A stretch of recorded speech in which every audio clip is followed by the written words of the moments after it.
à tous, on commence ce tour de la presse sportive en Espagne où les matchs s'enchaînent. Hier soir débutait la 29e journée de Liga avec deux matchs qui se sont soldés par des résultats nuls.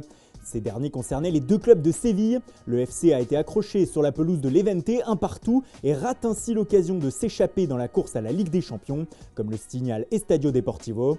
Les Andalous restent 3e, alors que de son côté le Betis n'avance toujours pas, avec un nouveau résultat nul 2 partout à domicile contre Grenade. Une erreur en fin de match a coûté 2 points au coéquipier de Nabil Fekir, toujours cloué à la 13e place du championnat. La Liga est bel et bien repartie donc et après seulement une journée de disputée ce week-end, les premières tensions apparaissent dans certains clubs. C'est le cas au Real Madrid selon Marca où rien ne va plus entre Gareth Bale et Zinedine Zidane. Si l'on en croit le journal espagnol, leur relation est tout simplement cassée et sera très difficile à recoller.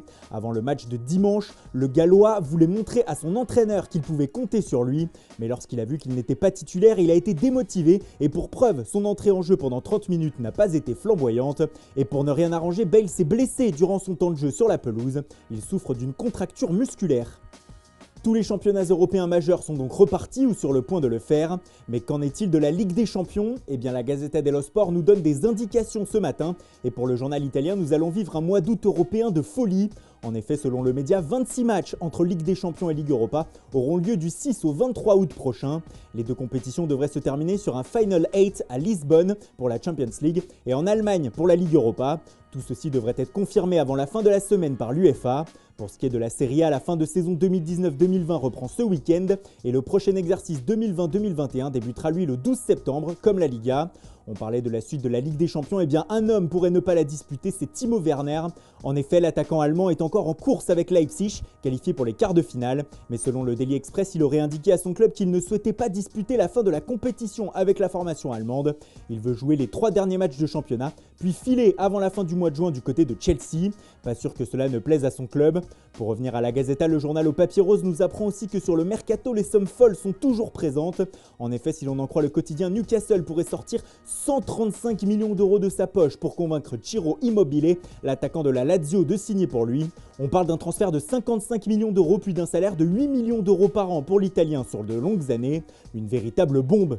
Gros sous également en une de Tuttosport. Le média italien évoque ce matin le prix total des joueurs qui seront présents sur la pelouse demain pour la finale de la Coupe d'Italie.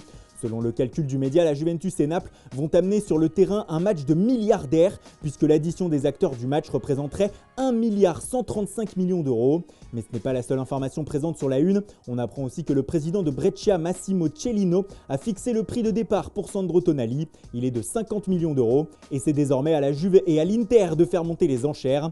Pour rester dans l'actualité de Brescia, passons au cas Mario Balotelli. Et comme l'indique le Quotidiano Sportivo ce matin, Cellino en a remis une couche sur l'échec de son joueur. Brescia n'est pas la Juventus ou le Real Madrid, a-t-il dit. Pour avoir Mario Balotelli, nous avons fait un sacrifice économique pour lui offrir un contrat. C'était notre grand rêve. Sous-entendu, c'est de la faute de l'attaquant italien si cela a tourné au cauchemar. On continue avec l'actualité du mercato italien en parlant de Kalidou Koulibaly, le défenseur central du Napoli. Il fait la une du Daily Star qui rapporte que le président napolitain Aurelio De Laurentiis se montre toujours aussi intransigeant pour un transfert de son joueur. Il aurait confirmé hier que la somme demandée pour le Sénégalais n'avait pas bougé, elle était toujours de 100 millions d'euros. Manchester City, Manchester United ou encore le PSG vont donc devoir sortir le chéquier pour envisager recruter l'ancien Messin. Un chéquier qui aurait été sorti par le Bayern Munich à en croire la couverture du journal AS. Selon le média espagnol, le club munichois s'intéresse fortement au défenseur latéral marocain du Real Madrid, actuellement prêté au Borussia Dortmund, Achraf Hakimi. Le journal indique que les Bavarois lui auraient proposé un salaire galactique pour l'attirer.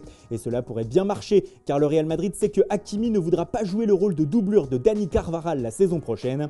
Le latéral pourrait donc rester en Bundesliga, le championnat allemand qui va peut-être célébrer son champion ce soir. En effet, comme le rapporte le Corriere dello Sport, le Bayern Munich se déplace ce mardi à Brême pour y affronter le Werder. Et une victoire suffit aux Munichois pour être officiellement sacré champion. Réponse sous les coups de 22h30. Voilà, c'est tout pour aujourd'hui. Merci pour votre fidélité. Bonne journée à tous. Vous pourrez bien sûr suivre ce soir le possible sacre du Bayern ainsi que FC Barcelone Leganés en live sur notre site. Et rendez-vous dès demain matin pour une nouvelle revue de presse.